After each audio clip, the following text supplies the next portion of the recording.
وقال تعالى ولله على الناس حج البيت من استطاع إليه سبيل ومن كفر فإن الله غني على العالمين عن أبي هريرة أن رسول الله صلى الله عليه وسلم قال العمرة إلى العمرة كفارة لما بينهما والحج المبرور ليس له جزاء إلا الجنة رواه مسلم যাবতীয় প্রশংসা গুণগান হামদ সানা আল্লাহ রাব্বুল আলামিনের জন্য, যার অশেষ রহমতে বিগত একটি জুমা পেরিয়ে আল্লাহ সুবহানাহু ওয়া তাআলার প্রশংসা বর্ণনায় তার নির্ধারিত বিধান জুমার খুতবা শ্রবণের জন্য এবং জুমার সালাত আদায় করার জন্য আমরা মসজিদে উপস্থিত হতে পেরেছি। এজন্য আল্লাহ তাবারক ওয়া তাআলার দরবারে সবাই শুকরিয়া তান বলি আলহামদুলিল্লাহ। লাখো কোটি দুরুদ শান্তির ধারা বর্ষিত হোক আমাদের শেষ নবী, প্রিয় নবী মুস্তাফা মুহাম্মদুর রাসূলুল্লাহ সাল্লাল্লাহু আলাইহি ওয়াসাল্লাম এর উপরে এবং তার পরিবার বর্গের উপরে শান্তি বর্ষিত হোক, সাহাবায়ে কেরামের উপরে শান্তি বর্ষিত হোক, শান্তি বর্ষিত হোক কিয়ামত পর্যন্ত সকল মুমিন মুমিনাত, মুসলিম মুসলিমাত, নারী পুরুষের উপরে, আল্লাহুম্মা আমিন। হজ্জের মৌসুম চলছে, সেই প্রয়োজনীয়তা থেকে আজকে জুমার খুতবায় হজ উমরা নিয়ে আলোকপাত করার চেষ্টা করব। ওমা তৌফিকি ইল্লা বিল্লাহ। ইসলামের যে 5টি ফরজ বিধান রয়েছে, মৌলিক 5টি ইবাদত যার উপর ইসলামের ভিত্তিকে রাখা হয়েছে, রাসূল সাল্লাল্লাহু আলাইহি ওয়াসাল্লাম বলছেন বুনিয়াল ইসলাম আলা খামসিন, ইসলামের ভিত্তি রাখা হয়েছে 5টি জিনিসের উপরে। সেই 5টি জিনিসের একটি বিষয় হচ্ছে আল হজ, হজ পালন করা। এটি একটি ফরজ ইবাদত, এটি ঐচ্ছিক ইবাদত নয় যে মানুষ তার ইচ্ছা মাফিক এটি পালন করবে অথবা ছেড়ে দিবে, এরকম কোনো সুযোগ রাখা হয় নাই। নির্ধারিত নিয়মে নির্ধারিত সময়ে হজ পালন করতে হবে। আল্লাহ রাব্বুল আলামিন বলছেন ওয়ালিল্লাহি আলান নাসি হিজ্জুল বাইত মান ইসতাতা ইলাইহি সাবিলা ওয়া মান কাফারা ফাইন্নাল্লাহা গানিয়্যুন আনিল আলামিন। সূরা আলে ইমরান আয়াত নম্বর 97। ওয়ালিল্লাহি আলান নাসি হিজ্জুল বাইত, আল্লাহর জন্য মানুষের উপরে ফরজ করা হয়েছে, বাধ্যতামূলক করা হয়েছে এই বাইতুল্লাহ, আল্লাহর যে ঘর, কাবা ঘরের হজ ব্রত পালন করা। মান ইসতাতা ইলাইহি সাবিল, যার এই পথ পাড়ি দেওয়ার সক্ষমতা রয়েছে। বিস্তারিত পরে আলোচনা করছি ইনশাআল্লাহ। ওমান কাফারা ফাইন্নাল্লাহা গানিয়্যুন আনিল আলামিন, যারা কুফরি করবে, অস্বীকার করবে, আল্লাহ সুবহানাহু ওয়া তাআলা তো এই পৃথিবীবাসীর সবার থেকে তিনি অভাবমুক্ত। এখানে কয়েকটি বিষয় লুকিয়ে আছে। এক নম্বর হলো আল্লাহ সুবহানাহু ওয়া তাআলা ফরজ করলেন সকল মানুষকে আল্লাহর ঘর তাওয়াফ করার জন্য, হজ করার জন্য। যারা এটা মেনে নিবে তারা মুমিন, আর যারা মানবে না, এর থেকে মুখ ফিরিয়ে নেবে, তারা কাফের। যেমনিভাবে কেউ যদি কালেমার সাক্ষী না দেয়, রাসূলুল্লাহ আল্লাহ সুবহানাহু ওয়া তাআলাকে একজন মাবুদ হিসেবে, ইবাদতের যোগ্য একক মাবুদ হিসেবে মেনে না নেয়, আমাদের প্রিয় নবী মুহাম্মদুর রাসূলুল্লাহ সাল্লাল্লাহু আলাইহি ওয়াসাল্লামকে শেষ নবী রাসূল হিসাবে মেনে না নেয়, যেমন একজন মানুষ এই কারণে মুমিন থাকবে না, মুসলিম থাকবে না। যেমন কেউ যদি দিনে রাতে 5 ওয়াক্ত ফরজ নামাজ পড়ব না মর্মে অস্বীকৃতি জানায়, সে মুমিন মুসলিম থাকবে না। যেমনিভাবে আর্থিক সামর্থ্য, নিসাব পরিমাণ অর্থ থাকার পরেও, সম্পদ থাকার পরেও কেউ যদি বলে আমি যাকাত দিব না, যেমন সে মুসলিম মুমিন থাকবে না। যেমনিভাবে রমাদান মাস চলে আসার পরেও কেউ যদি সিয়াম পালন না করে, বালেগ হওয়ার পরে, তাহলে তার যেমন ঈমান থাকবে না, সে যেমন মুসলিম থাকবে না, একইভাবে আল্লাহ রাব্বুল আলামিন যে হজ জীবন একবার ফরজ করেছেন, কোনো মানুষ যদি সামর্থ্যবান হওয়া সত্ত্বেও হজ্জের এই বিধানকে পালন না করে, তাহলে আল্লাহ রাব্বুল আলামিন তার ব্যাপারে টার্মিনোলজি ব্যবহার করেছেন ওয়ামান কাফারা, যে কুফরি করলো হজ করার ব্যাপারে, অস্বীকার করলো, অর্থাৎ কাফের হয়ে গেল। হজ যদি কেউ পালন না করে তাহলে সেও মুসলিম থাকবে না। অতএব এটি একটি গুরুত্বপূর্ণ অধ্যায়।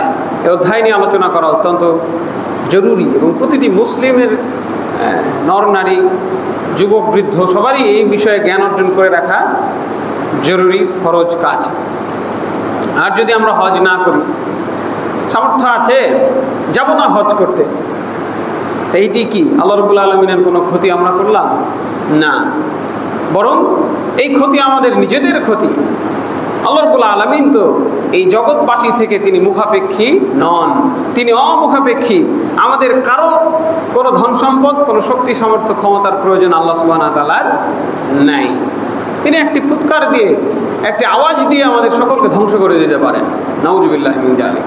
তিনি শুধু যখন বলেন কুন ফায়াকুন, হও বললে সেটা কি হয়ে যায়। এই এত ক্ষমতাধর সত্তার কাছে আমাদের এই অল্প ক্ষমতা, এটি কোনো তুলনা রাখে না, সুযোগ রাখে না। কাজেই কেউ যদি কুফরি করে, হজ করার সামর্থ্য থাকা সত্ত্বেও না হজ করে, তাহলে এটি সে নিজেই নিজের ক্ষতি করলো। আল্লাহ রাব্বুল আলামিন আরো বলছেন সূরা বাকারা 196 নম্বর আয়াত, ওয়া আতিমুল হাজ্জাহ ওয়াল উমরাতা লিল্লাহ, তোমরা আল্লাহ সুবহানাহু ওয়া তাআলার জন্য হজ পালন করো এবং উমরা পালন করো। বুঝা গেল পবিত্র কোরআনের দুইটি আয়াত এখানে সুস্পষ্টভাবে ঘোষণা করলো যে হজ পালন করা আল্লাহর আদেশ, এটি ফরজ বিধান। এছাড়াও সূরা হজ্জের 27-28 নম্বর আয়াতে আল্লাহ রাব্বুল আলামিন আরও একটু বিস্তারিতভাবে বিষয়টি উল্লেখ করেছেন, ওয়াযিন ফিন-নাসি বিল হজ্জ। ইব্রাহিম আলাইহিস সালাতু ওয়াস সালামকে কাবাঘর নির্মাণের নির্দেশ দেওয়ার পরে তিনি এবং তার পিতা, তার সন্তান ইসমাইল আলাইহিস সালাম, তারা পিতা পুত্র মিলে আল্লাহর এই ঘর, কাবাঘরকে নির্মাণ করলেন। করার পরে আল্লাহ রাব্বুল আলামিনের কাছে দোয়া করলেন, রব্বানা তাকাব্বাল মিন্না ইন্নাকা আনতাস সামিউল আলিম। হে আল্লাহ রাব্বুল আলামিন, এই যে ঘর আমরা তোমার জন্য নির্মাণ করেছি, তুমি এই ঘরকে আমাদের থেকে কবুল করে নাও। সুবহানাল্লাহ। নবী হয়ে, নবীর পিতা নবী হয়ে, পিতা পুত্র দুজনেই নবী না?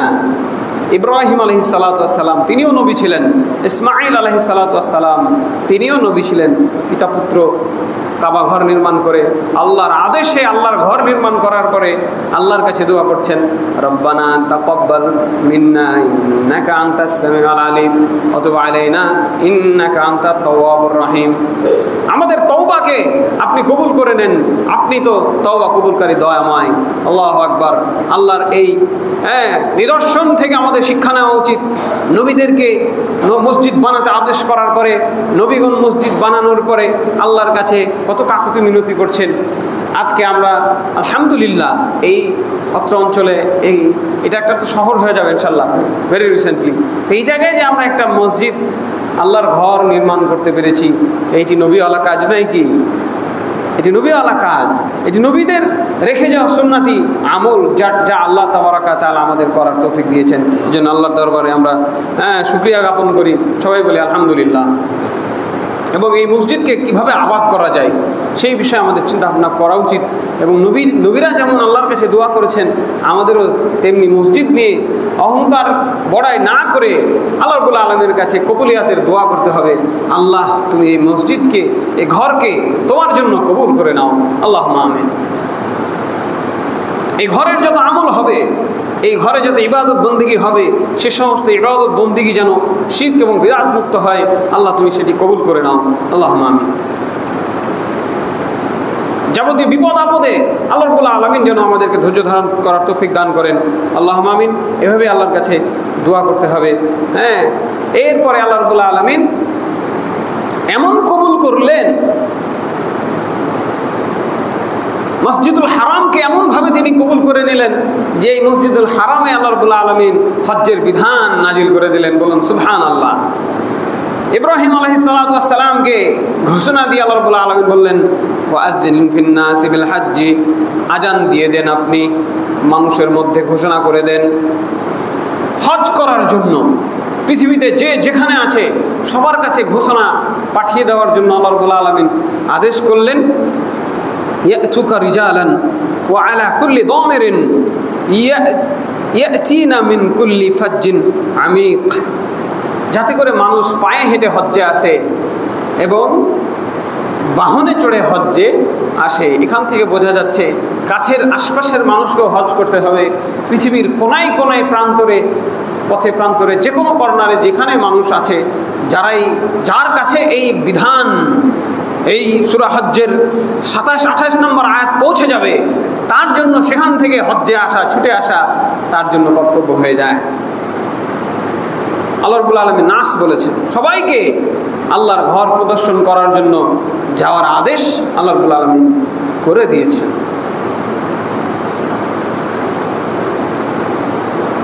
পৃথিবীর বিভিন্ন প্রান্ত থেকে আসার নির্দেশ আল্লাহ রাব্বুল আলামিন দিয়েছেন।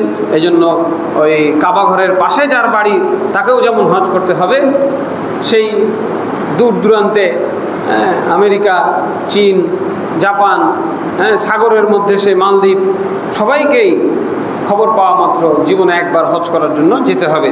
রাসূল সাল্লাল্লাহু আলাইহি ওয়াসাল্লাম হাদিসের মধ্যে হজ্জের বিষয়টি এনেছেন। আন ইবনে ওমর قال রাসূলুল্লাহ সাল্লাল্লাহু আলাইহি ওয়াসাল্লাম, ইবনে ওমর রাদিয়াল্লাহু আনহুমা, ওমর রাদিয়াল্লাহু আনহুর ছেলে, তিনি বলছেন যে রাসূল সাল্লাল্লাহু আলাইহি ওয়াসাল্লাম বলেছেন, বুনিয়াল ইসলামু আলা খামসিন শাহাদাতি আল্লা ইলাহা ইল্লাল্লাহ ওয়া আন্না মুহাম্মাদার রাসূলুল্লাহ ওয়া ইকামিস সালাহ ওয়া ইতাইজ যাকাহ ওয়াল হজ ওয়া সাওমি রমাদান। ইসলামের ভিত্তি রাখা হয়েছে 5টি জিনিসের উপরে। নাম্বার 1, এই বলে সাক্ষী দেওয়া যে আল্লাহ ছাড়া সত্য কোনো মাবুদ নাই, আর মুহাম্মাদুর রাসূলুল্লাহ আল্লাহর রাসূল সাল্লাল্লাহু আলাইহি ওয়াসাল্লাম। এরপরে সালাত কায়েম করা, আর যাকাত প্রদান করা, এবং হজ করা, আর রমাদানের সিয়াম পালন করা। এই যে একটা ঘর বানিয়েছি আমরা, মসজিদ বানিয়েছি, এখানে মধ্যেখানে আপনারা দেখছেন 2টা পিলার, আর বাকি সাইডে আরো অনেক পিলার আছে। এই পিলার দুটো যদি ভেঙে ফেলা হয় তাহলে এই মসজিদ কি আর থাকবে না ভেঙে পড়বে মাথার উপর? কেউ কি সাহস করে এই ঘরের মধ্যে বসতে পারবেন? পারবেন না। এটি আল্লাহ রাসূলের দেয়া উদাহরণ। ইসলাম 5টি ভিত্তির উপরে রাখা হয়েছে, 5টি খুঁটির উপরে রেখে দেওয়া হয়েছে। এর কোনো একটি খুঁটি যদি কেউ ভেঙে ফেলে, ঘর যেমন ভেঙে পড়বে, ইসলাম ঈমান তেমনি ভেঙে পড়বে। যেমনটা শুরুতে আমি বললাম, হজ কেউ যদি ছেড়ে দেয় তাহলে সে কাফের হয়ে যাবে। আল্লাহ রাব্বুল আলামিন আমাদের বোঝার তৌফিক দান করেন, আল্লাহুম্মা আমিন। ওমর ইবনে খাত্তাব রাদিয়াল্লাহু আনহু হতে বর্ণিত প্রসিদ্ধ হাদিসে জিবরিল, যেটি আমরা জানি, সেখানেও রাসূল সাল্লাল্লাহু আলাইহি ওয়াসাল্লাম বিষয়টি সুস্পষ্ট করেছেন, আন তাশহাদা আল্লা ইলাহা ইল্লাল্লাহ ওয়া আন্না মুহাম্মাদার রাসূলুল্লাহ ওয়া তুকিমাস সালাতা ওয়া তুতিয়াজ যাকাতা ওয়া তাসুমা রমাদান ওয়া তাহুজ্জাল বাইতা ইন ইসতাতা ইলাইহি সাবিল। ইসলাম বলতে কি বুঝায়, এই প্রশ্নের উত্তরে রাসূল সাল্লাল্লাহু আলাইহি ওয়াসাল্লাম কিয়ামত পর্যন্ত আগত সকল মানুষকে ঘোষণা করে দিয়ে গেছেন যে এই বলে সাক্ষ্য দিতে হবে যে আল্লাহ সুবহানাহু ওয়া তাআলা ছাড়া সত্য কোনো মাবুদ নাই, আর মুহাম্মদ আল্লাহর রাসূল। একটা মানবো আরেকটা মানবো না, ইসলাম টিকবে না। এরপরে সালাত কায়েম করতে হবে, যাকাত দিতে হবে, সিয়াম, রমাদানের সিয়াম পালন করতে হবে, আর যদি রাস্তা পাড়ি দেওয়ার সামর্থ্য থাকে তাহলে বাইতুল্লাহর হজ ব্রত পালন করতে হবে। তাহলে আগের হাদিসে আমরা হজ ফরজ এটি জানলাম, এই হাদিসে নতুন একটি বিষয় যুক্ত হলো যে রাস্তায় চলার ক্ষমতা থাকতে হবে। এখান থেকে মক্কা পর্যন্ত, মসজিদুল হারাম পর্যন্ত পৌঁছাতে পারার সক্ষমতা থাকতে হবে, এটি এখানে যুক্ত হয়ে গেল। এরপরে عن أبي هريرة قال خطب رسول الله صلى الله عليه وسلم الناس فقال রাসূল সাল্লাল্লাহু আলাইহি সাল্লাম, আবু হুরায়রা রাদিয়াল্লাহু আনহু বলছেন যে আল্লাহ রাসূল সাল্লাল্লাহু আলাইহি সাল্লাম একদিন খুতবা দিলেন। এই দেখেন, খুতবাতে আল্লাহ রাসূল সাল্লাল্লাহু আলাইহি সাল্লাম বক্তব্য দিতেন। খুতবার মেম্বারে দাঁড়ায় দাঁড়ায় ইসলামের বিধান বর্ণনা করতেন, যেটি এই হাদিস সুস্পষ্টভাবে বর্ণনা করছে, এই হাদিস সুস্পষ্টভাবে প্রমাণ করছে। খুতবার মেম্বার হবে ইসলামের বিধান জানানোর জন্য মানুষকে। রাসূল সাল্লাল্লাহু আলাইহি সাল্লাম কি বলেছেন? ইন্নাল্লাহ আযজা ওয়া জাল্লা ক্বাদ ফারাদা আলাইকুমুল হজ্জ ফাকালা রাজুলুন ফি কুল্লি আম فسكت عنه حتى عاده ثلاثا فقال لو قلت نعم لو وجبت ولو وجبت ما قمتم بها রাসূল সাল্লাল্লাহু আলাইহি সাল্লাম বললেন, আল্লাহ রাব্বুল আলামিন ক্বাদ ফারাদা আলাইকুম, তোমাদের উপরে ফরজ করেছেন আল হজ্জ, হজকে। সুস্পষ্টভাবে ঘোষণা করে দিলেন মানুষের জন্য কি ফরজ করা হয়েছে। মানুষের সামনে খুতবা দিলেন, বলে দিলেন হজ ফরজ করা হয়েছে। এরপরে একজন জিজ্ঞাসা করলেন, ইয়া রাসূলুল্লাহ, একজন জিজ্ঞাসা করছেন এটা কি প্রত্যেক বছর? আল্লাহ রাসূল সাল্লাল্লাহু আলাইহি সাল্লাম চুপ করে আছেন। তো তিনি তিনবার জিজ্ঞাসা করলেন, এটা কি প্রত্যেক বছর? এটা কি প্রত্যেক বছর? রাসূল সাল্লাল্লাহু আলাইহি সাল্লাম তখন বললেন যে আমি যদি বলতাম লাউ কুলতু নাআম লা ওয়াজাবাত, আমি যদি বলতাম যে হ্যাঁ, তাহলে প্রত্যেক বছর এটা ফরজ হয়ে যেত। আল্লাহু আকবার। আর ওয়ালাউ ওয়াজাবাত, যদি প্রত্যেক বছর ফরজ হয়ে যেত, মা কুনতুম বিহা, তাহলে তোমরা এটা পালন করতে পারতা না, এটার উপর দাঁড়ায় থাকতে পারতা না। প্রতি বছর হজ করা যায়, এই জন্য বেশি কথা বলতে হয় না, আগ বাড়িয়ে। বুঝেছেন? এখান থেকে শিক্ষা হলো, বড়রা যখন কথা বলে তখন ছোটদের চুপ থাকা উচিত, আগ বাড়িয়ে বেশি কথা বলা উচিত নাই। তো এরপরে আল্লাহ সুবহানাহু ওয়া তাআলার বিধান অনুযায়ী জানলাম হজ ফরজ, আল্লাহ আদেশ করেছেন, আল্লাহ হজ্জে যেতে বলেছেন, আল্লাহর ঘর তাওয়াফ করতে বলেছেন। রাসূল সাল্লাল্লাহু আলাইহি সাল্লামের হাদিস থেকে জানতে পারলাম যে হজ ইসলামের 5টি ভিত্তির একটি, ইসলামের মৌলিক ইবাদত 5টির মধ্যে একটি। হজ করা ফরজ, এবং যদি রাস্তা চলার সামর্থ্য থাকে তাহলে ফরজ। আর এই হাদিস থেকে জানতে পারলাম যে প্রতি বছর হজ করা ফরজ নয়, একবার হজ করা ফরজ। তো হজ্জের সময়কাল কখন? হজ্জের জন্য নির্দিষ্ট 3টি মাস, শাওয়াল, জুলকদ, জিলহজ, 3টি মাস। কি নাম বললাম? শাওয়াল, জিলকদ, জিলহজ। রমাদানের পরে যে মাস আসে সেটার নাম শাওয়াল, তারপরে জিলকদ যেটা এখন চলছে, এরপরে জিলহজ। এই 3 মাস হচ্ছে এই হজ্জের মৌসুম ধরা হয়েছে। এর মধ্যেই রওনা দিতে হবে হজ্জের জন্য। যে কোনো সময় আপনি এহরাম বেঁধে নিলেন, হারাম হয়ে গেলেন, আজকে থেকে আমি হজ্জের জন্য রওনা দিলাম, নিয়াত করে নিলেন, তারপর থেকে আপনি একজন মুহরিম অবস্থায়, হাজি অবস্থায়, আল্লাহর মেহমান অবস্থায় পরিগণিত হয়ে গেলেন। আর 9 জিলহজ তারিখে, যেদিন জিলহজ মাসের 9 তারিখ, সেদিন আরাফাতের ময়দানে অবস্থান করতে হবে। এর মধ্য দিয়ে হজ পালন শেষ করতে হবে। কেউ যদি আরাফাত, মানে এই 3 মাস ধরে আপনি হজের জন্য 2.5 মাস থেকে পরিকল্পনা নিয়ে গেলেন, যাওয়ার পরে 8 তারিখে ফিরে আসলেন, হজ হবে না। যত বড় আল্লামা দাহার বলুক হজ হয়ে যাবে, হজ হবে না, লাভ নাই। 8 তারিখ কেউ যদি চলে আসে তো হজ হবে না। 9 জিলহজ আরাফাতের ময়দানে অবস্থান না করলে হজ পূর্ণ হবে না। হজ ফরজ ইবাদত, আর ওমরা হচ্ছে কি, এটি সুন্নাহ। যে কোনো সময়, বছরের যে কোনো সময় করা যায়। রমাদান মাসের ওমরার গুরুত্ব আলাদা রয়েছে। এছাড়া যে কোনো বছরে যে কোনো সময় ওমরা করা যায়, কিন্তু হজ শুধুমাত্র এই 3টি মাসের মধ্যে, আপনার এই টাইমের মধ্যে করতে হবে। আর 9 জিলহজে অবশ্যই আরাফাতের ময়দানে থাকতে হবে। এই জন্য অনেকে কী করে, শেষের দিকে যায়, এটিও কোনো অসুবিধা নাই। অনেকে আগে চলে যায়, আল্লাহ রসুলের দেশ, আমরা সেখানে ভ্রমণ করব, অনেক কিছু দেখব। সুতরাং আগে গেলে সমস্যা নেই, কিন্তু এই ফরজ হজের ক্ষেত্রে আমাদের সময়সীমা এটি। আচ্ছা, হজ ফরজে হওয়ার কিছু শর্ত রয়েছে। ছোট বাচ্চা কাচ্চা সবার জন্য হজ কিন্তু ফরজ নাই। আবার এমন হয়ে গেছে যে আপনি আর মানে অসুস্থ হয়ে গেছেন, গরিব মানুষ, অসুস্থ হয়ে গেছেন, অসুস্থ হওয়ার পর আপনার হাতে টাকা পয়সা আসলো, তাহলেও আপনার কাছে যতই বয়স বেশি হোক আপনার জন্য হজ ফরজ নয়। তো প্রথম যে সামর্থ্য থাকতে হবে সেটা হচ্ছে কি, আর্থিক সামর্থ্য থাকতে হবে, টাকা পয়সা থাকতে হবে। এই যে 3 মাস সময় বা আপনি কমায় নেন, হজ্জের যে বিধিবিধানগুলো রয়েছে, ফরজগুলো, সুন্নাত, ওয়াজিবগুলো, সুন্নাতগুলো যেগুলো রয়েছে, এগুলো পালন করতে যে মিনিমাম সময়টুকু লাগে, আপনি এই অল্প সময়ের জন্য মক্কায় যাবেন, থাকবেন, খাওয়া দাওয়া করবেন, অসুস্থ হলে চিকিৎসা করাবেন, সেই থেকে আপনি আবার ফেরত আসবেন বাড়িতে।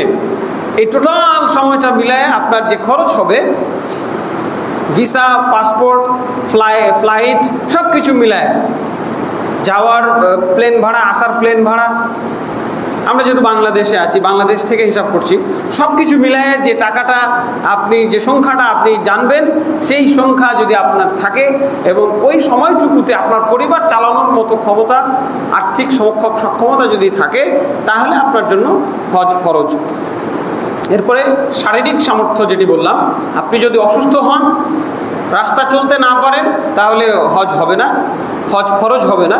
এরপরে মহিলাদের ক্ষেত্রে একটা বাড়তি বিধান, তাদের একজন মাহারাম পুরুষ থাকতে হবে, বাপ হইতে পারে, সন্তান হইতে পারে, স্বামী হইতে পারে, শ্বশুর হতে পারে, জামাই হতে পারে, মেয়ের জামাই। যে লিস্ট আল্লাহ রাব্বুল আলামিন দিয়েছেন মাহারাম নন মাহারামের, সেই লিস্ট মেনটেন করে যদি কোনো মাহারাম থাকে তার সাথে হজ্জে যাবেন। চাচার সাথে, আপন চাচা হলে হজে যেতে পারবেন, কিন্তু চাচা তো চাচার সাথে যেতে পারবেন না।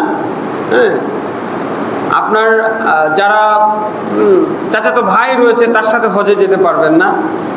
এইভাবে আপনার যেগুলো হারাম সম্পর্ক, যাদের সাথে বিবাহ জায়েজ রয়েছে, তাদের সাথে আপনি সফর করে হজে যেতে পারবেন না।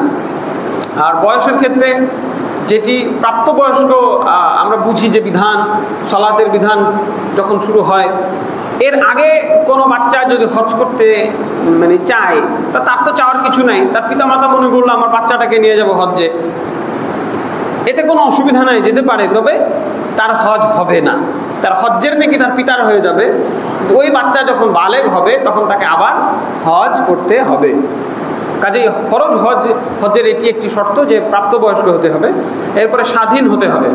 আমরা এই দাস দাসীর বিধান হয়তো অতটা বুঝতে পারি না, যেহেতু আমরা এগুলো দেখি নাই। এর আগেও একদিন বলেছিলাম, দাস হচ্ছে কৃতদাস, যাকে কিনে নেওয়া হয় টাকা দিয়ে, টাকার বিনিময়ে একসময় মানুষ কেনা বেচা হইতো। 2 দল যুদ্ধ লেগেছে, তো যুদ্ধে যারা জিতলো তারা বিজয়ী, যারা হারলো তারা পরাজিত। পরাজিতদের মধ্য থেকে যাদের বন্দি করা হয় তারা হয় কৃতদাস, তাদের টাকার বিনিময়ে বিক্রি করা যেত।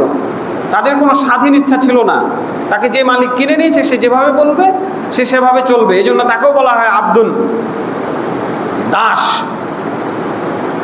আর আমরা সবাই হলাম আল্লাহর দাস, আমাদেরকেও আব্দুন বলা হয়, আমরাও আব্দ, ওই লোকটাও আব্দ, ওই লোকটা মানুষের গোলাম, আর আমরা সবাই আল্লাহর গোলাম, সেও আল্লাহর গোলাম।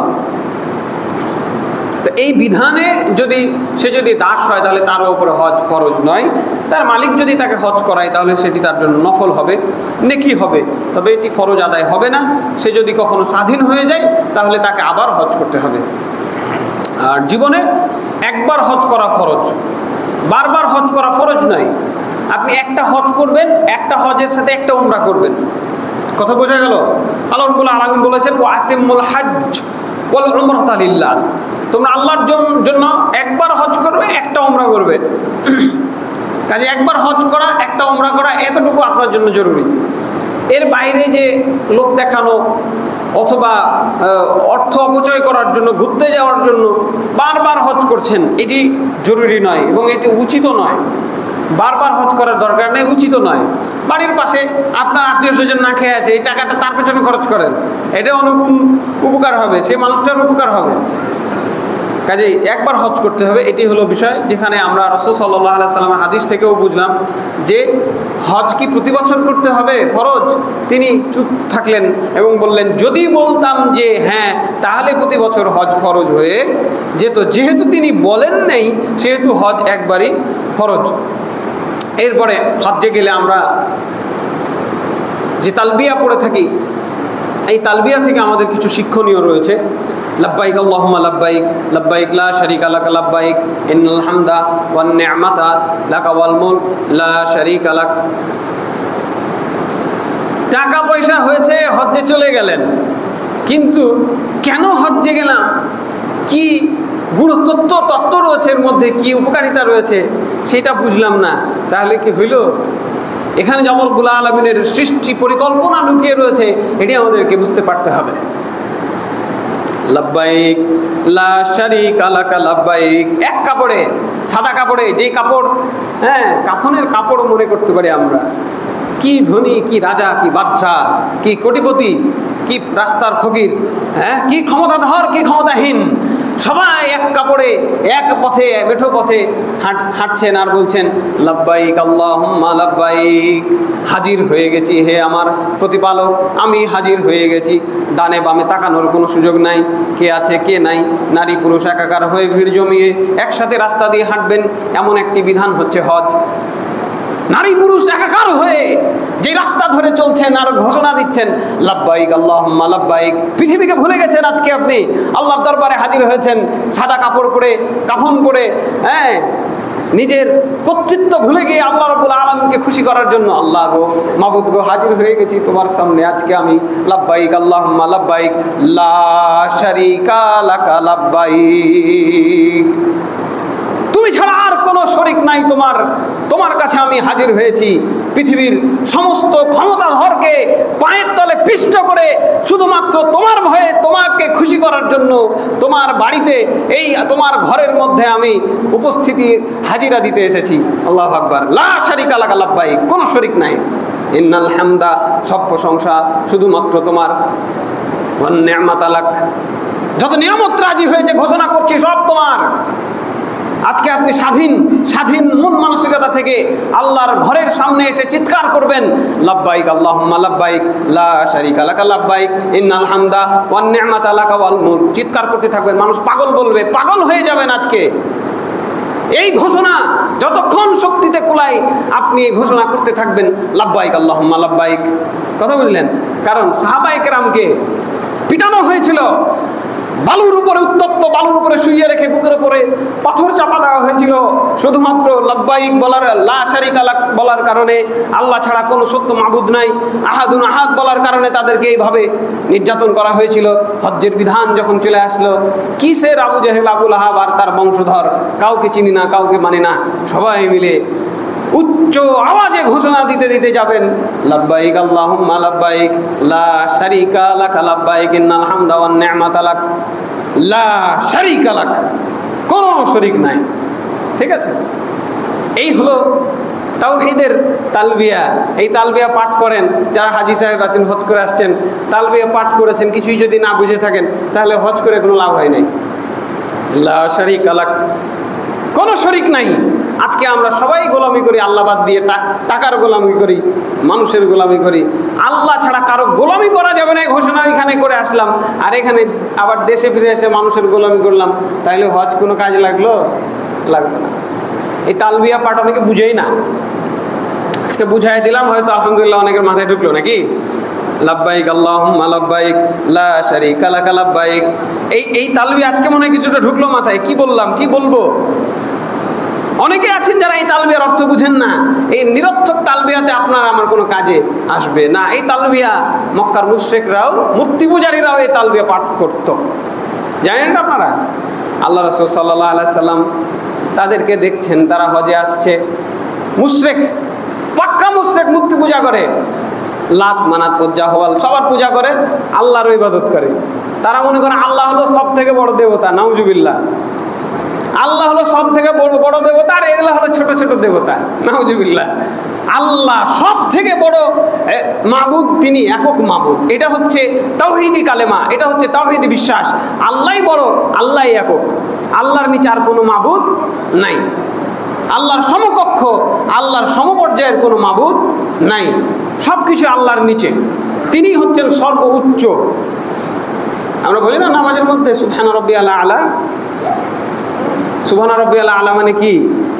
এই সোনামুনিরা জানো তোমরা সুবহানা রাব্বিয়াল আলা মানে কি জানো? কেউ জানো? জানো না? না, এগুলো শেখাইতে হবে বাচ্চাদের। মক্তব চালু হয়েছে না? মক্তব চালু হয়েছে, আলহামদুলিল্লাহ। মক্তবে বাচ্চাগুলোকে পাঠাইতে হবে, তাদের শেখাইতে হবে। আপনাদের আমাদের যে ব্যর্থতা, যে গ্লানি, এই গ্লানি আমাদের মুছতে হবে। আমার বাচ্চা সিজদায় গিয়ে বলে সুবহানা রাব্বিয়াল আলা, অর্থ জানে না। আপনারা জানেন কি জানেন না আমি বলবো না, তো লজ্জার ব্যাপার। বাচ্চারা তো সেটা লক্ষ্য করবে। আপনারা জানেন, আলহামদুলিল্লাহ, বিশ্বাস করছি। বাচ্চারা জানে না, শেখাইতে হবে তাদের সুবহানা রাব্বিয়াল আলা। মহাপবিত্র সেই মহান সত্তা যিনি সব কিছুর উপরে, আল্লাহু আকবার। তার উপরে আর কিছু আছে? তার উপরে আর কিছু নাই। এই ঘোষণা প্রতিদিন 17 রাকাত ফরজ নামাজের মধ্যে আমরা সিজদায় গিয়ে 2টা করে সিজদা দিই যদি, তাহলে কয়টা সিজদা হলো? 34টা সিজদাতে গিয়ে আমরা আল্লাহর কাছে এই ঘোষণা করি সুবহানা রাব্বিয়াল আলা। আল্লাহ সব থেকে উঁচুতে রয়েছেন, তার উঁচুতে, তার উপরে আর কিছু নাই। আর রুকুতে কি বলি? সুবহানা রাব্বিয়াল আযীম। যত বড় বিষয় আমরা চিন্তা করতে পারি, যত বড় বিষয় আমরা দেখেছি চোখে, যা দেখিনি, যা অনুভব করতে পারি, তার থেকে বড় হচ্ছেন আল্লাহ। সুবহানাল্লাহ, সেই আল্লাহর মহাপবিত্রতা। এইভাবে নামাজের মধ্যে যেমন আমরা বলি, সেখানে ওরা কি করতো? ওরা বলতো যে আল্লাহ সব থেকে বড়, আল্লাহ সব থেকে উঁচাতে আছে, এটা তারা মানতো। তারপরে আবার তারা কি করতো? ভেজাল লাগাইয়ে দিত। লাত, মানাত, উজ্জা, হওয়াল, এগুলো আমাদের মাবুদ। ওয়ামা না'বুদুহুম ইল্লা লিয়ুকাররিবুনা ইলাল্লাহি যুলফা। আমরা এদের ইবাদত এই জন্য করি যাতে করে তারা আমাদেরকে আল্লাহর কাছে পৌঁছায়া দেয়। নাউজুবিল্লাহ। এই আকীদা বিশ্বাস আজকে বাংলাদেশেও ঢুকেছে। এই পীর মাজারগুলোতে, এই যেখানে দরবারগুলোতে যেখানে সবাই শুয়ে রয়েছে, এই মরা ব্যক্তির কাছে গিয়ে বলছে বাবা শাহ আলী, শাহ পরাণ, এই হলো আমার বাবা, এই বাবার যদি ইবাদত করি তাহলে এই বাবা আমাকে পরকালে গিয়ে মুক্তি দিয়ে দিবে। আছে না নাই? এক পাগলে তো বলে যে আরে আমার জান্নাত লাগবে না, আমি জান্নাতে যাব না, আমি জাহান্নামে যদি যাওয়া লাগে তাও বাবার ইবাদত করব, বাবার কথা মেনে আমি জাহান্নামে যাব, বাবার সাথে থাকবো, তোমরা জান্নাত চলে যাও। নাউজুবিল্লাহ। এর থেকে বড় পাগলা কেউ আছে? আর বাবার কথা শুনতে শুনতে যদি জাহান্নামে যাওয়া লাগে তো জাহান্নামে যাবে। এই মূর্খতা, বন্যতা সেই থেকে চলে আসছে। সেখানে তারা কি বলতো? লাব্বাইক আল্লাহুম্মা লাব্বাইক লা শারীকা লাকা লাব্বাইক ইন্নাল হামদা ওয়ান নি'মাতা লা শারীকা লাক লাকা ওয়াল মুলক লা শারীকা লাক। এতটুকু বলার পরে আল্লাহ রাসূল বলতেন কত থেমে যা, হয়ে গেছে, আর কইস না। এতটুকু হলে তো ঠিক ছিল। তারাও বলছে আল্লাহ তোমার কাছে হাজিরা দিতে আসছি। মূর্তির পূজা করে আবার আল্লাহর কাছে হাজিরা দিতে আসছে। কথা বুঝেন? মাজারে সেজদা দিয়ে আবার মসজিদে নামাজ পড়তে আসছে। একই হয়ে গেল না? মূর্তির পূজা করে গিয়ে আবার আল্লাহকে বলছেন লাব্বাইক আল্লাহুম্মা লাব্বাইক লা শারীকা লাকা লাব্বাইক। আপনার কাছে হাজিরা দিতে আসলাম, আমি হাজির, আপনি ছাড়া কোনো মাবুদ নাই, আপনার কোনো শরীক নাই। আপনার প্রশংসা, আপনার নিয়ামত রাজি সবই আপনার, তবে ক্ষমতা আপনার, তবে ইল্লা শারীকান হুয়া লাক তামলিকুহু ওয়া মা মালাক। শিরকি কথাটা ঢুকাইয়া দিল। তবে যেই শরীকগুলোকে আপনি নির্ধারণ করেছেন, নাউজুবিল্লাহ, তাদেরকে আপনি ক্ষমতা দিয়েছেন, শক্তি দিয়েছেন, নাউজুবিল্লাহ। আল্লাহ এটা বলেছে কোথাও যে আমি লাত, মানাত, উজ্জা, হুবালকে পাঠিয়েছি, ওর ইবাদত করে আমার ইবাদত করতে আসবা বলেছেন? আব্দুল কাদের জিলানী রাহিমাহুল্লাহকে আমি পাঠালছি, ওর মাজারে 2টা সিজদা করে এসে তারপর তুমি মসজিদে সিজদা দিবা? আছে? কোরআনে আছে, হাদিসে আছে, দেখাইতে পারবেন? আগে বান্দাকে ইবাদত করে এসে আল্লাহকে ইবাদত করছে এরা। কথা বুঝেননি? বান্দার সিজদার পরে পরে আল্লাহর সিজদা করবে, তাই বলছে যাদেরকে আপনি নির্ধারণ করেছেন। মিথ্যা কথা। এই শিরকি তালবিয়া তৎকালীন মুশরিকরা আবিষ্কার করে নিজে নিজে বলতো। তো তাদের তালবিয়া আর আমাদের এই কোটি টাকা, লাখ টাকা খরচ করে হজ করে এসে না বুঝে তালবিয়ার মধ্যে কি তফাৎ বলেন? আপনি ওখানে বলে আসলেন যে আল্লাহ ছাড়া সত্য কোনো মাবুদ নাই, এখানে বাংলাদেশে এসে আবার আপনি ওই ব্রিটিশদের তৈরি করা আইন দিয়ে মানুষের বিচার করছেন। হইল? আপনি ওখানে বললেন আল্লাহ ছাড়া কোনো মাবুদ নাই, এখানে এসে আপনি আবার কি সুদি কারবারি শুরু করে দিলেন। হইল ভাই? আপনি ওখানে বলে আসলেন আল্লাহ ছাড়া কোনো ক্ষমতা নাই, কোনো নিয়ামত রাজি নাই, এখানে এসে আপনি আবার টাকার গরমে মানুষই মনে করছেন না। হলো না? কাজে এই তাওহীদের শিক্ষা নিয়ে আমাদেরকে মক্কাতুল মুকাররমা থেকে ফিরে আসতে হবে। শুধু দেশ ভ্রমণে গেলাম, মজা করে ঘুরলাম, বউ বাচ্চা নিয়ে থাকলাম, খাইলাম দাইলাম, তারপরে শেষ, এটা যেন না হয়। হজ্জের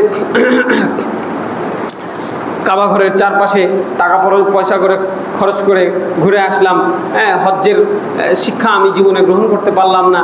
এর থেকে বহু মানুষের হৃদয় সেখানে ঘুরে, টাকা পয়সার অভাবে সেখানে তার দেহটা ঘুরে না। বহু মানুষের দেহ সেখানে ঘুরে বটে, কিন্তু তার হৃদয়ে ঈমান না থাকার কারণে, খুলুসিয়াত না থাকার কারণে অন্তরটা সেখানে ঘুরে না। আল্লাহ রাব্বুল আলামিন আমাদেরকে কবুল হজ করার তৌফিক দান করেন, আল্লাহুম্মা আমিন। মূলত 3টি বিষয় মাথায় রেখে আমাদের হজ করতে হবে। নাম্বার 1, যেটি ইবাদত কবুলের শর্ত, নাম্বার 1 ঈমানকে ঠিক করতে হবে। শিরিক মুক্ত ঈমান নিয়ে আমাদেরকে হজ্জে যেতে হবে। নাম্বার 2, প্রতিদানের আশা থাকতে হবে। যেই আশায়, যেই কাজ করলে, যেই হজ্জের বিপরীতে আল্লাহ রাব্বুল আলামিন আমার জন্য যে নেকি রেখেছে, সেই নেকি পাবো, এই উদ্দেশ্যে হজ করতে যেতে হবে। নাকি ফিরে আসলেই মানুষ বলবে, কি খবর হাজি সাহেব, আর বড় চেয়ারখানটা আমাকে দিবে বসতে, আর ব্যানারে আমার নাম দিবে আলহাজ উমুক, প্রধান অতিথি। এটা যদি উদ্দেশ্য থাকে তাহলে কি হজ হবে? হবে না। এর আগে আপনাদের বলেছিলাম যে প্রথম জাহান্নামে দেওয়া হবে অর্থবিত্তশালী ব্যক্তিকে, যে দান করতো আল্লাহর রাস্তায় নাম কুড়ানোর জন্য। ফাকাত কিল, বলা হয়েছে তোমাকে দুনিয়াতে দানবীর, যাও জাহান্নামে চলে যাও। একইভাবে কেউ যদি হাজি সাহেব শোনার জন্য হজ করে, তাকেও জাহান্নামে দেওয়া হবে। লা হাওলা ওয়ালা কুওয়াতা ইল্লা বিল্লাহ। তাহলে ইখলাস ঠিক রাখতে হবে যে আল্লাহ খুশি হবেন। আর 3 নম্বর, আল্লাহ রাসূল যে পদ্ধতি শিখিয়ে দিয়ে গেছেন হজ্জের জন্য, সেই পদ্ধতি অনুযায়ী হজ করতে হবে। মন গড়া কোনো নিয়ম কানুন দিয়ে হজ করলে হজ হবে না। বিস্তারিত বিষয় ওইটা পড়ালেখা করে জানতে হবে। সুন্দর সুন্দর বই বের হয়েছে, আলহামদুলিল্লাহ। একদম আল্লাহ রাসূল হজ করেছেন না, সাহাবায়ে কেরাম হজ করেছেন না, কিভাবে হজ করেছেন সবগুলোই লেখা আছে, কোনো সুযোগ নাই।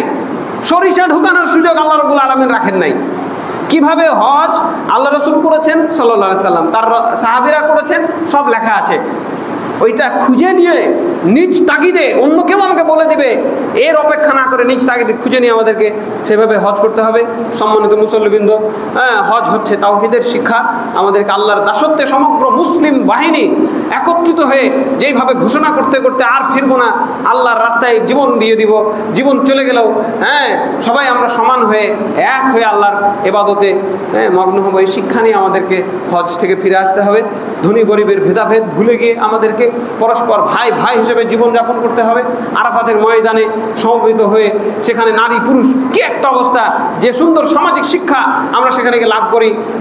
এত বড় গ্যাদারিং পৃথিবীতে কোথাও এত সুশৃঙ্খল ভাবে হয় না, বলুন আলহামদুলিল্লাহ। সাধারণত এখানে একটা জনসভা করেন 10,000 লোক নিয়ে, তাহলে আপনার দেখবেন যে 2-3 গাড়ি পুলিশ ছাড়া কাম হবে না। হবে না? ঠিক বলছি না ভুল বললাম? এইখানে 1000 মানুষকে জনসভা করেন, আপনার 2 গাড়ি পুলিশ ছাড়া কাম হবে না। এত লক্ষ লক্ষ হাজি সাহেব, সুবহানাল্লাহি ওয়া বিহামদিহি, আল্লাহ সুবহানাহু ওয়া তাআলা কি সুন্দর সুশৃঙ্খল প্রশিক্ষণ দিয়ে আমাদেরকে দুনিয়াতে পাঠিয়েছেন।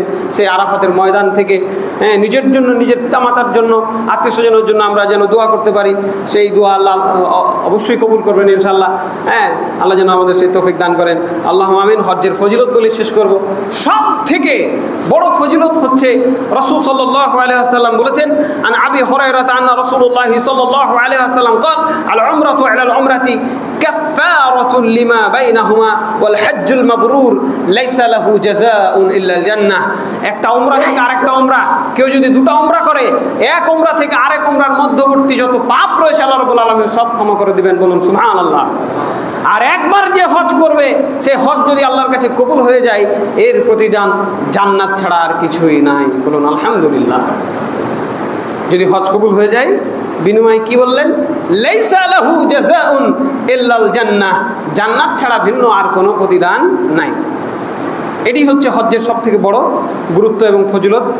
সহিহ মুসলিমের হাদিস। এছাড়াও আবু হুরায়রা রাদিয়াল্লাহু আনহু থেকে বর্ণিত, রাসূল সাল্লাল্লাহু আলাইহি সাল্লামকে তিনি বলতে শুনেছেন, মান হাজ্জা হাযাল বাইত ফালাম ইয়ারফুস ওয়ালাম ইয়াফসুক রাজা'a কাইফা ওয়ালাদাতহু উম্মুহু। আল্লাহু আকবার। কেউ যদি হজ করে আল্লাহর উদ্দেশ্যে, নিয়ত থাকতে হবে আল্লাহকে খুশি করা।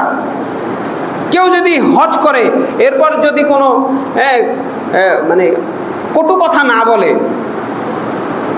খারাপ কিছু না বলে সেখানে গিয়ে, এবং খারাপ কোনো কাজে লিপ্ত না হয়, তাহলে ওইখান থেকে ফিরে আসার সময় এমনভাবে ফিরে আসবে যেভাবে তার মা তাকে জন্ম দিয়েছিল। সুবহানাল্লাহ। শর্ত তিনটা। একটা হচ্ছে বাইতুল্লাহর হজ করবে আল্লাহর জন্য, ইখলাস। 2 নাম্বার কি, মুখ দিয়ে খারাপ কথা বলবে না। পায়ের ওপর পা চড়িয়ে দিলেও দেখবেন যে কিছু বলবে না আপনাকে, এত মজা লাগবে। পায়ের ওপর পা চড়িয়ে দিয়েছেন আপনি, তাও আপনাকে কিছু বলবে না। কেন? এই যে নেকি বাতিল হয়ে যাবে, আর খারাপ কাজ করা যাবে না ওইখানে। এই জন্যই নারী পুরুষ একসাথে, কেউ কারো দিকে খারাপ চোখে তাকাবার সময় ওখানে থাকবে না। তাহলে 3টা শর্ত যদি মেনটেন করতে পারি, তাহলে আমাদেরকে আবার আল্লাহ রাব্বুল আলামিন ওই অবস্থায় ফিরিয়ে দিবেন যে অবস্থায় মার পেট থেকে জন্ম নিয়েছিলাম, মানে নিষ্পাপ হয়ে যাব। সুবহানাল্লাহ। এরপরে আরও আছে, রাসূল সাল্লাল্লাহু আলাইহি সাল্লাম বলছেন যে তুমি কি জানো যে ইসলাম গ্রহণের দিন পূর্বের গুনাহসমূহ মিটিয়ে দেয়, আর হিজরতের পূর্বের পাপ মোচন করে দেয়, আর হজ সকল পূর্বের গুনাহকে ধ্বংস করে দেয়। সুবহানাল্লাহ। আজকে আপনি হিন্দু ছিলেন, মুসলমান হলেন, বয়স আপনার 60 বছর, আগে যত গুনাহ ছিল সব মাপ, সব নেকি। বরং আল্লাহ তাআলা বলছেন কি, ইল্লা মান তাবা ওয়া আমানা ওয়া আমিলা আমালান সালিহা উলাইকা ইউবাদদিলুল্লাহু সাইয়্যাতিহিম হাসানাহ। কেউ যদি তওবা করে ফিরে আসে, শিরক থেকে, পাপ থেকে ফিরে আসে, তওবা করে, আল্লাহ আমার ভুল হয়ে গেছে, মূর্তি পূজা করেছি, তোমার দাসত্ব করি নাই, শিরক করেছি, তুমি আমাকে মাফ করে দাও, তাহলে আল্লাহ রাব্বুল আলামিন কি বললেন, তার অতীতের সব গুনাহকে নেকিতে বদলে দিবেন। সুবহানাল্লাহ। সারা 60 বছরে যা গুনাহ করেছে সব নেকির পাল্লায়, ওটা মিটিয়ে দিবেন না, নেকির পাল্লায় দিয়ে দিবেন। কথা বুঝেছেন? তো ওই রকমই কেউ যদি ইসলাম গ্রহণ করে, আগের সব পাপ মাপ।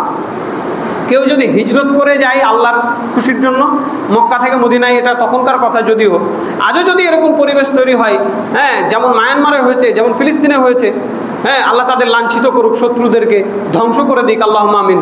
যদি দেশ ছেড়ে যেতে হয়, তাহলে আল্লাহ রাব্বুল আলামিন কি করবেন, আগের সব গুনাহ মাফ করে দেবেন, আর হজ করার পরে আগের সব গুনাহ মাফ করে দেওয়া হবে। বলুন আলহামদুলিল্লাহ। এরপরে আরও আছে, রাসূল সাল্লাল্লাহু আলাইহি সাল্লামের কাছে তার স্ত্রীগণ বলেছিলেন, ইয়া রাসূলুল্লাহ, জিহাদ তো অনেক সুন্দর আমল শুনছি, আমরা কি জিহাদ করব না? তিনি বলেছিলেন, না, তোমাদের জিহাদ হলো তোমাদের কবুল হজ। তার মানে একটা কবুল হজ মহিলাদের জন্য জিহাদের থেকে উত্তম আমল। আল্লাহ রাব্বুল আলামিন আমাদেরকে, যারা হজে চলে গেছেন, তাদেরকে সহি সালামতে রাখেন এবং আল্লাহ রাসূলের দেখানো পদ্ধতিতে হজ করার তৌফিক দান করেন। আল্লাহুম্মা আমিন। আমরা যারা হজ্জে যাব নিয়াত করেছি, আল্লাহ যেন আমাদের সেই নিয়াতকেও কবুল করেন এবং সুষ্ঠুভাবে, সুস্থ শরীরে হজ করে ফিরে আসার তৌফিক দান করেন। আল্লাহুম্মা আমিন। আমাদের মধ্যে যাদের সামর্থ্য নাই, আর্থিক সামর্থ্য নাই, শারীরিক সামর্থ্য নাই, আল্লাহ যেন আমাদেরকেও সামর্থ্যবান করেন, তার ঘরকে একবার দেখে আসার তৌফিক দান করেন। আল্লাহুম্মা আমিন। ওয়া আকুলু কওলি হাযা ওয়া আস্তাগফিরুল্লাহ লি ওয়া লাকুম ওয়া লিসাইরিল মুসলিমিন ফাস্তাগফিরুহু ইন্নাহু হুয়াল গফুরুর রহিম।